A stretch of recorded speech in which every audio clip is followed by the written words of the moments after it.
ಬೆಂಗಳೂರು ನಗರದಲ್ಲಿ ಚಾಮರಾಜಪೇಟೆಯ ಕ್ಷೇತ್ರದಲ್ಲಿ ಕಳೆದ 10-15 ವರ್ಷದಿಂದ ಹಿಂದೂಗಳ ಮೇಲೆ ನಿರಂತರವಾಗಿ ದೌರ್ಜನ್ಯ ನಡೀತಾ ಇದೆ.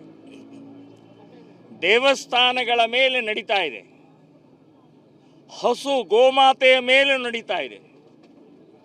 ಅಷ್ಟೇ ಅಲ್ಲ, ಮದರ್ಸಾಗಳು ದಿನೇ ದಿನೇ ದಿನೇ ಜಾಸ್ತಿ ಆಗ್ತಾ ಇದ್ದಾವೆ.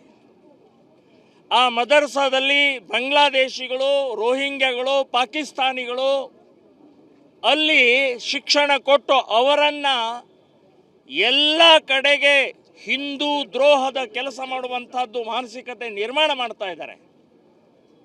ಮೊನ್ನೆ 4ನೇ ತಾರೀಕು ನಡೆದಂಥ ಘಟನೆ ಮೊದಲನೇದಲ್ಲ, ಕೊನೆಯದೂ ಅಲ್ಲ. ಇನ್ನು ಮುಂದಿನ ದಿನಗಳಲ್ಲಿ ಇದೇ ಮಾದರಿಯಲ್ಲಿ ನಡೆದರೆ ಮಿನಿ ಬಂಗ್ಲಾ ಆಗತ್ತೆ, ಮಿನಿ ಪಾಕಿಸ್ತಾನ ಆಗತ್ತೆ. ಸೊ ಅದನ್ನು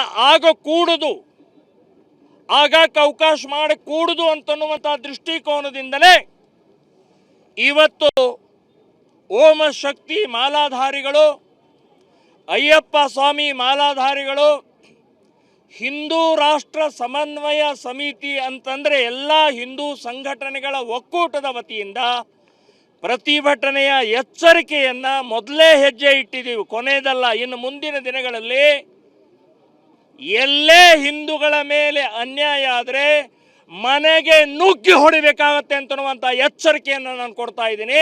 ಎಲ್ಲಿ ತನಕ ಸಹನೆ 78 ವರ್ಷ ಆಯಿತು ಈ ದೇಶದಲ್ಲಿ ಬದುಕ್ತಾ ಇದ್ದೀವಿ ಸ್ವಾತಂತ್ರ್ಯದಲ್ಲಿ, ಇನ್ನೂ ನಾವೇ ಸಾಯೋದು, ನಾವೇ ಓಡೋದು, ನಮಗೆ ಕಲ್ಲೆಸೆಯೋದು ಇಲ್ಲ. ಇನ್ನು ಮುಂದಿನ ದಿನಗಳಲ್ಲಿಲ್ಲ.